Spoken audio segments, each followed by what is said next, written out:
ಎಲ್ಲರಿಗೂ ನಮಸ್ಕಾರ. ನಾನು ನಿಮ್ಮ ಡಾಕ್ಟರ್ BK ರಾಮ್ ಪ್ರವೀಣ್, ಜನತಾ ಆಯುರ್ವೇದ ಹಾಸನ. ಓಂ ನಮಾಮಿ ಧನ್ವಂತರಿ ಮಾದಿದೇವಂ ಸುರಾಸುರೈರ್ವಂದಿತ ಪಾದಪದ್ಮಂ ಲೋಕೆ ಜರಾರುಗ್ಭಯ ಮೃತ್ಯುನಾಶಂ ಧಾತಾರಮೇಶಂ ವಿವಿಧೌಷಧೀನ ಧನ್ವಂತರಿ ರಮಾನಾಥಂ ಸರ್ವರೋಗ ನಿವಾರಕಂ ಆಯುರ್ವೇದ ಪ್ರವರ್ತಾರಂ ಒಂದೇ ಪೀಯೂಷದಾಯಕಂ. ಸರ್ವೇ ಜನಾಃ ಸುಖಿನೋ ಭವಂತು, ಸರ್ವೇ ಸಂತು ನಿರಾಮಯಹಂ. ಶಾಂತಿ ಶಾಂತಿ ಶಾಂತಿ.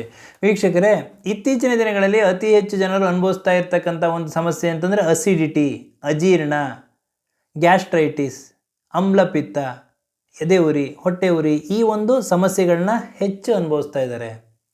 ಇದಕ್ಕೆ ಇವತ್ತಿನ ಒಂದು ಸಂಚಿಕೆಯಲ್ಲಿ ಒಂದು ಸಿಂಪಲ್ ಮನೆಮದ್ದು ಹೇಳ್ಕೊಡ್ತೀನಿ. ನಿಮಗೆ ಯಾವುದೇ ಔಷಧಿ, ಮಾತ್ರೆ, ಟಾನಿಕ್ ಇರ್ಬೋದು, ಸಿರಪ್ ಇರ್ಬೋದು, ಯಾವುದೇ ರೀತಿಯ ಈ ಒಂದು ಔಷಧಿಗಳ ಅವಶ್ಯಕತೆ ಇಲ್ಲ.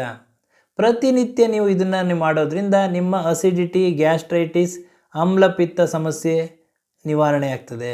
ನಮ್ಮ ಆಚಾರ್ಯರು ಭೋಜನಾಗ್ರೆ ಸದಾಪಥ್ಯಂ ಲವಣಾರ್ದ್ರಕ ಭಕ್ಷಣಂ ಅಂತ ಹೇಳಿದ್ದಾರೆ. ಅಂದರೆ ಊಟದ ಮೊದಲು ಭೋಜನಾಗ್ರೆ ಸದಾಪಥ್ಯಂ ಲವಣಾರ್ದ್ರಕ, ಉಪ್ಪು ಹಾಗೂ ಆರ್ದ್ರಕ ಅಂದರೆ ಶುಂಠಿ ಸೇವನೆ ಮಾಡೋದ್ರಿಂದ ಯಾವುದೇ ರೀತಿಯ ಉದರ ಸಂಬಂಧಿ ಕಾಯಿಲೆಗಳು, ಅಜೀರ್ಣ, ಎದೆ ಉರಿ, ಹೊಟ್ಟೆ ಉರಿ, ಅಸಿಡಿಟಿ, ಹುಳಿ ತೇಗ್ ಬರ್ತಕ್ಕಂತಹದ್ದು, ಈ ಎಲ್ಲ ಸಮಸ್ಯೆಗಳು ನಿವಾರಣೆ ಆಗ್ತದೆ.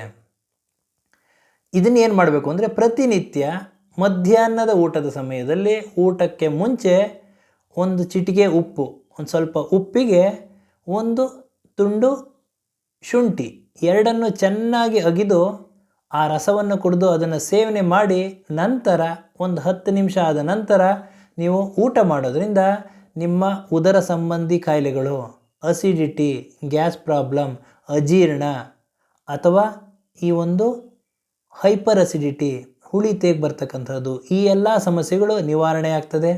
ಆರೋಗ್ಯದಿಂದ ಇರ್ತೀರ, ಜೀರ್ಣಕ್ರಿಯೆ ಸರಾಗವಾಗಿ ಆಗ್ತದೆ ಹಾಗೂ ಆರೋಗ್ಯದಿಂದ ಇರ್ತೀರ ಅಂತ ಹೇಳ್ತಾ ಇವತ್ತಿನ ಈ ಒಂದು ಸಂಚಿಕೆಯನ್ನು ಮುಗಿಸ್ತಾ ಇದ್ದೀನಿ. ನನ್ನ ಈ ವಿಡಿಯೋ ತಮಗೆ ಇಷ್ಟವಾಗಿದ್ದಲ್ಲಿ ಲೈಕ್ ಮಾಡಿ, ಶೇರ್ ಮಾಡಿ ಹಾಗೂ ನನ್ನ ಎಲ್ಲ ಮುಂದಿನ ವಿಡಿಯೋಗಳಿಗಾಗಿ ಸಬ್ಸ್ಕ್ರೈಬ್ ಮಾಡಿ. ಧನ್ಯವಾದಗಳು.